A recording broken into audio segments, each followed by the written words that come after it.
Hi, my name is Jessica Nicholas, and I'm Antonia Kitehan. And we're two of the three co-coordinators for the children's program at the Refugee Center.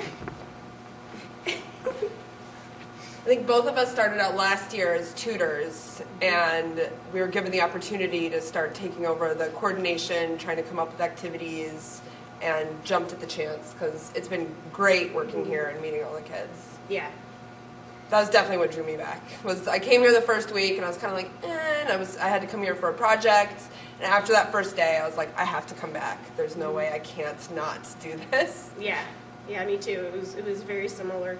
I found out about the Refugee Center because I'm a graduate student in the French department, and I do a lot of translations. And I went to the Urbana Library to get a translation notarized.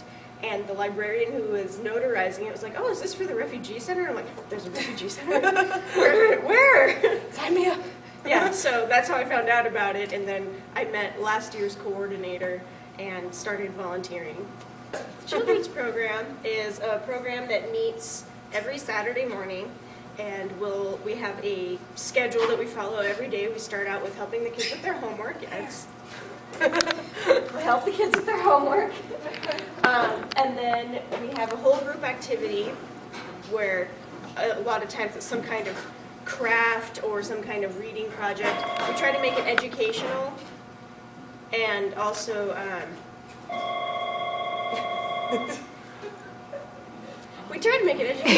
also age appropriate. So it requires having a lot of different types of things to do because the kids that we get on a regular basis range from 4 years old to 14. So that's a wide span. We're sometimes more successful than other times. Yes.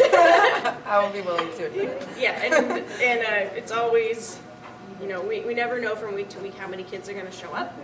So that is a challenge that we have to deal with. So we have that, and then the kids get a snack, which they have to help prepare.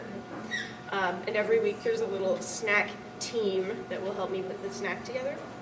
And then there's free play time until everybody goes home. Pretty much. But the purpose is to give them community. That's a huge thing.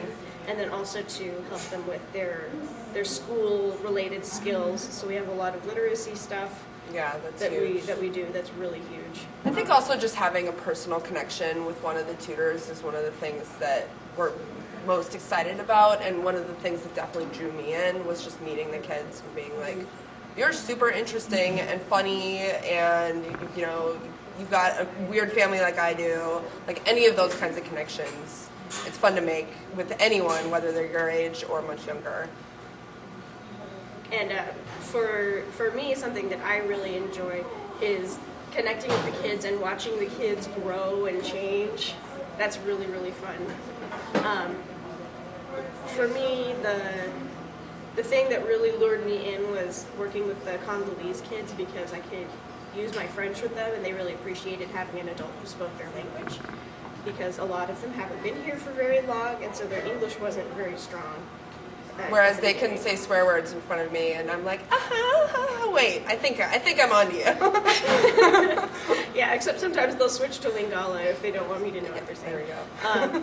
Yeah, but there are some really intense things that some of these families are dealing with, and so we try to provide a safe space for the kids for once a week, all getting together and doing something enriching.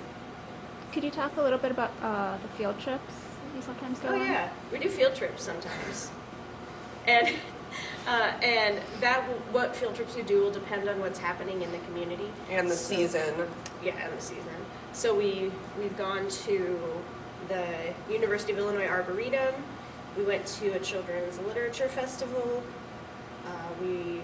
What else? I feel like we've done The a lot. Spurlock Museum. Yeah, Spurlock Museum. What did we do last year? I feel like we went on some field trips last year. Yeah, well, last year there was one to the Spurlock Museum also. Oh, and to the Busey Woods. Right. That was cool. Again, it's like community connections. I mean, this is sort of a smaller town, but because of the university and just a lot of people being active, trying to make the community interesting. There's usually something going on, especially on Saturdays. It's Yeah. usually a nice day. Oh, and last spring there was the Maker Fair Oh yeah. that we went to, sometimes in the library. Yeah. I mean, they Lots just of love stuff. going out anywhere. So we kind of keep our eyes and ears open for opportunities that happen to fall between 10 and 1 on Saturdays.